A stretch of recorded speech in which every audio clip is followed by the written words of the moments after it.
So I had today's topic sort of planned out already, but I had to squeeze this in because friend of the show, Bernie Sanders, decided to open his Zionist little mouth and again prove to people why he never really deserved to win. Or if he won, I don't think the world we're living in today would be that much different, honestly. I think he would have betrayed a lot of supporters, including myself. Bernie had the town hall in Vermont.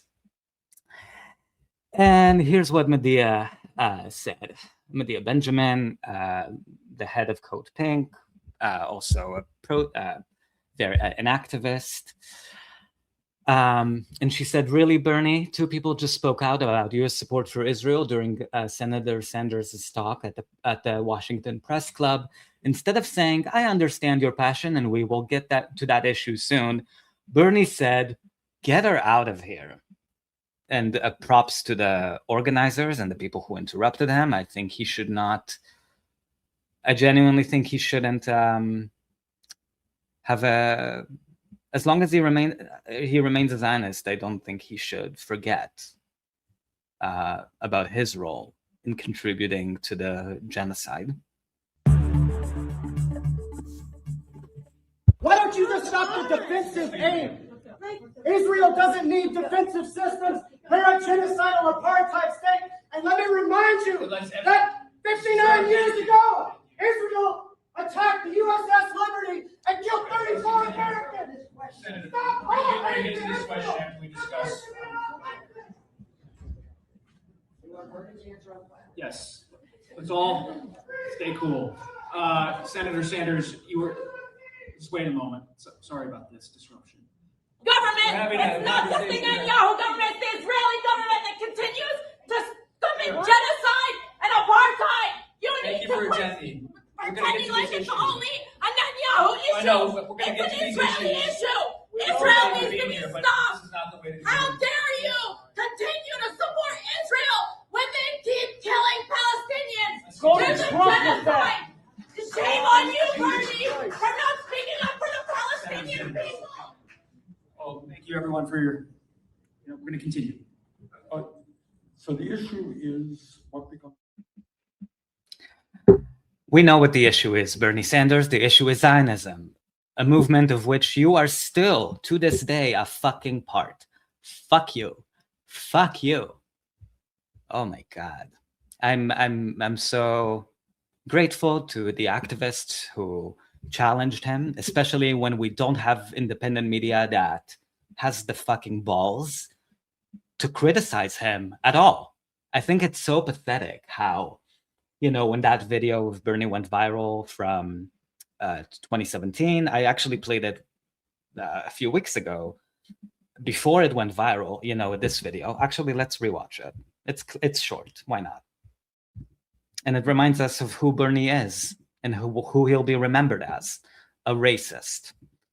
So when this video went viral, no one in independent media challenged fucking Bernie. No one brought it up.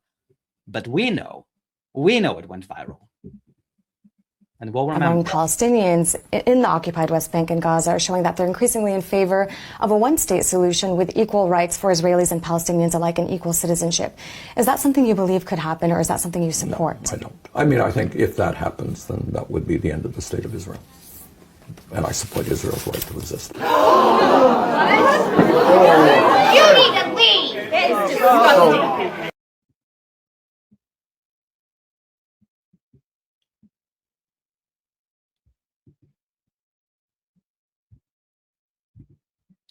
And then he did another interview in August 2025, where Dana Bash asked him if he's still a Zionist or if he believes in, quote unquote, Israel's right to exist as a Jewish state. Let's hear it. Let's hear that. Oh, hello, David Sirota. It's never nice to see you. You and Bernie will enjoy each other's company in hell. I bet hell has a special section designated for Zionists. Not in terms of, I don't think in hell they segregate people by religion, but I feel like they should segregate hell based on Zionism. Like if you're a Zionist, Christian, Jewish, whatever, atheist. Theodore Herzl was an atheist. Bernie will be there with David Sirota and Herzl. God, what a nightmare blunt rotation. Can you imagine those three? Oh my God. So I'm trying to find the part. It's okay. We'll play. You guys have patience for me. I appreciate you. This is why I love having like a group of like-minded people. You know, I can just be myself. Unless you're watching this too, Hillary. I know we shouted you out at another stream. Hillary, this is not the content for you. Trust me. You want to go back to whatever you're watching, cooking videos, I don't know, whatever YouTube Shorts has to offer. This is a mistake. You should not be watching this. Okay. This has imposed a blockade preventing food to come in, and people are starving to death. So I think the good news is that we're making some progress. I offered a resolution, as you know, a couple of weeks ago. We got no Republican support. But you know what I think? I think Republicans are the greatest I think starving. you should shut the fuck up. Yeah. Okay, here we go. I want to ask you just about something that sometimes gets lost, especially right now when this debate is so emotional and so raw, which is, especially on the left, which is take Netanyahu out of this. Do you believe in the notion of Israel as a Jewish state? Yeah, I do, for a lot of reasons. But right now, what Netanyahu has done, what the Israeli government has done, is become almost a pariah state. And I fear very much that Israel now is looked in very, very... So just for all the Bernie lovers or people who have 2016 fever and they still feel like he's running against Hillary and they're out there in the trenches defending his honor, you know who I'm talking about. For those people who still feel emotionally invested in an image of Bernie that was never true, and their job as journalists, honestly, was to report on the fact that Bernie is not the image we were presented with. I wish I knew of his Zionism in 2016. I would not have, not that my support meant anything to him, but you know, not support. I mean, I was feeling enthusiastic about his candidacy, like many people. And I wish at the time I knew, maybe that's on me, that he was an unapologetic Zionist. I mean, but better late than never, I suppose. Lost, especially right now when this debate is so emotional and so raw, which is, especially on the left, which is take Netanyahu out of this. Do you believe in the notion of Israel as a Jewish state? Yeah, I do, for a lot of reasons. Yeah, I do. For a lot of reasons. Okay. Because I'll name the reasons. Because you're a Zionist, you're racist, you think Palestinians are deserve less rights than you do, you're a supremacist, and you're disgusting. And you will be remembered for this. Now, I have people in my life who, you know, just people I'm friendly with, who see Bernie differently and still feel like this kind of emotional attachment to him. And I think the way I'm speaking right now is probably very off-putting to them. Not that I mean, I don't think they'll be watching this stream. But the anger I feel towards someone like him is actually very real, especially because he's not just like a regular person out there in the world or somebody's grandfather. He's a fucking US senator and has been in the Senate for decades. So the fact he still thinks this way, he's still a Zionist in August of 2025 is shameful. And he presents himself, or maybe he is, the most leftist senator in the Senate right now. So he's out there sort of defining in terms of political discourse, what the most leftist version of Zionism, what the most leftist version of, I guess, the left in America is and should be. He's sort of the representative of that. And he's a fucking Zionist.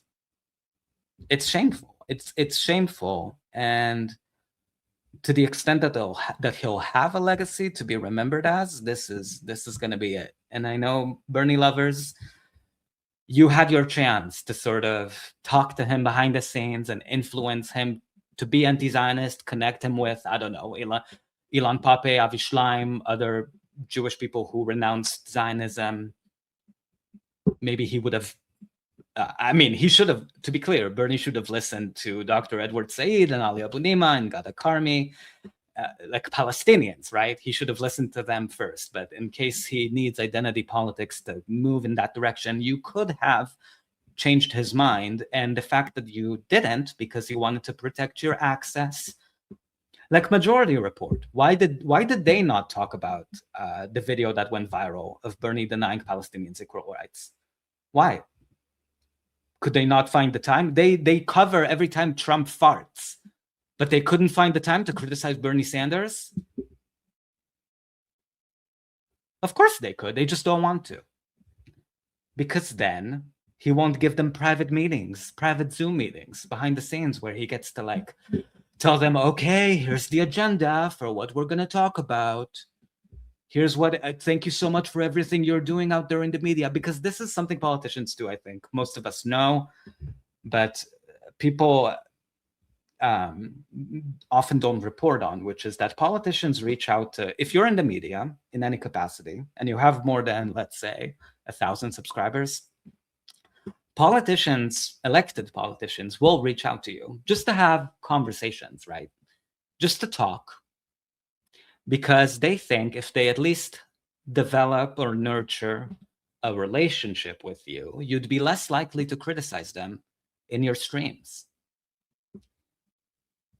I mean, it's kind of access journalism, but it's also like preying on the fact that people are so addicted to having, I guess, access or an ability, a channel at least, a private channel to communicate with politicians through.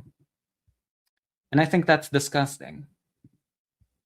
Because at the end of the day, it insulates people like Bernie from criticism over Zionism.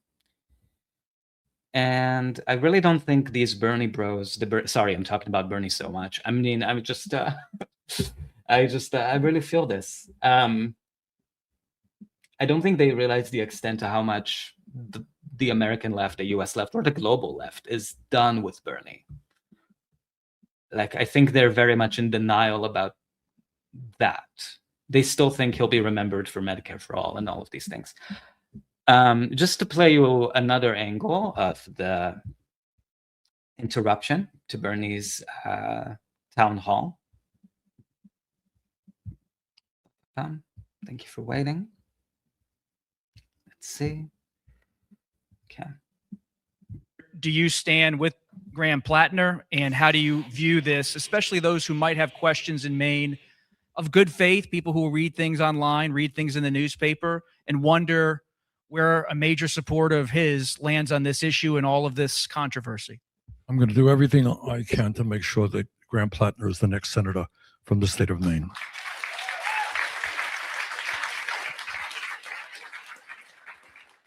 I think what you did not mention, okay, could you excuse me, sir, do you have any sir, can we get security, please? Why don't you just stop the defense? Excuse me. Israel doesn't need defensive systems. They're a genocidal apartheid state. And let me remind you, Sir, thank you. Okay. Okay, let's continue. Senator, we're gonna get to this question after we discuss. Yes, let's all stay cool. Senator Sanders, just wait a moment. Sorry about this disruption. Senator Sanders, do you stand with Graham Plattner? And we'd love to hear your views on this race, the primaries tomorrow. What you did not mention when you talked about Graham is that Republican super PACs have already lined up some $99 million just on TV ads to defeat him. Why is that? Do you think they're worried about his views or what his relationship to women has been? I don't think so. Why is Bernie supporting Plattner so fucking much, right? Like, why? Like, let's flip that question. Why is he so committed to defending Plattner on anything, on any issue? Why is that the one Senate race he's so focused on winning? And we know what it is. If you checked out my stream, like Fascism Watch here in the audience, you know that from this article in Politico that was published a few days ago, winning Maine is all but a necessity for Democrats' chances of taking back the Senate this fall. So Bernie is invested in Democrats winning the Senate. He doesn't care. Plattner could have literally killed Bernie's family, and Bernie would have still campaigned for him, because winning Maine is all but a necessity for Democrats' chances of taking back the Senate this fall. Collins is the only Republican senator up for re-election this year in a state former Vice President Kamala Harris won in 2024. If Democrats can't knock her off, they'd have to win a far redder state, such as Iowa or Texas, to get control of the upper chamber. Democrats haven't won Texas in, I think, a trillion years. I don't think they won Iowa in a trillion years. So that's why Bernie is so committed to defending Plattner, because he's committed, as he's always been, to electing fucking Democrats.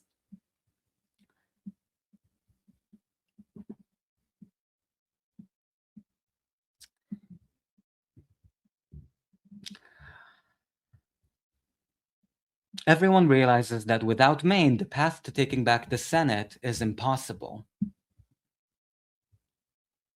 And that's what Bernie wants. He wants Democrats to win control of the Senate.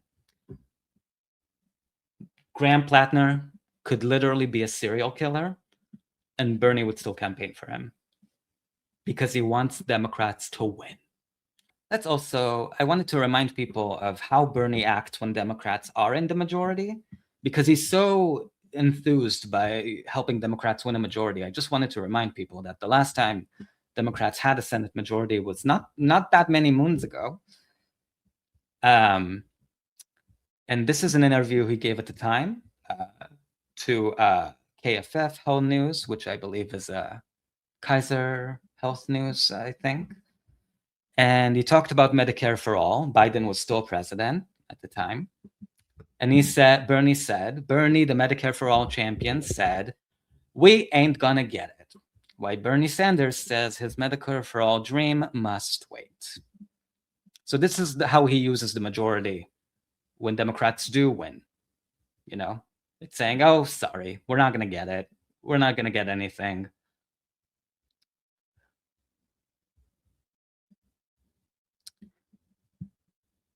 What do you hope to achieve as the chair of the HELP committee in terms of legislation, but also messaging and investigations? Oh, sorry, I'll make it a little bit bigger. Thank you for bearing with me. You see, I'm learning. Maybe this is my YouTube school, you know, like getting to do it on the go. What do you hope to achieve as chair of the HELP committee? What I ultimately would like to accomplish is not going to happen right now. We have Republicans controlling the House, and many of the views that I hold, including Medicare for all, I think if we had a vote tomorrow, we'd get 15 to 20 votes in the Senate, and we would not win in the House. I realize that.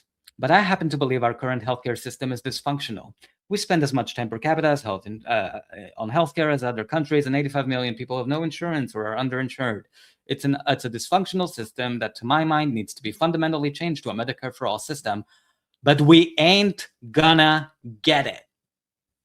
We ain't gonna get it. What can you actually accomplish? From a poll a couple months ago, just among Republicans, top concern, high cost of prescription drugs. We're long overdue to take on, in a very bold way, the greed and outrageous behavior of the pharmaceutical industry. And we remember how Democrats triangulated this concern, valid concern people had about healthcare, right? Well, what did we get? What did we get? We got Cobra subsidies, yay! And 10 prescription drugs having their prices kind of reduced, but not really. That's how much Bernie fought for us when Democrats, to be clear, had a Senate majority. A Senate majority. So Bernie is so invested in having a Senate majority, but really, when it came, when he had it, literally just what is it, 3 years ago, he said, "Sorry, when it comes to Medicare for all, or even a public option, mind you, not even a fucking Medicare for all, public option that Biden himself ran on."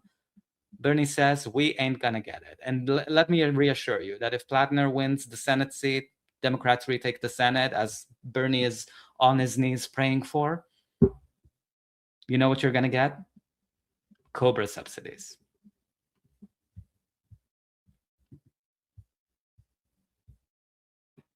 God, I just hate triangulation so much. It literally is evil.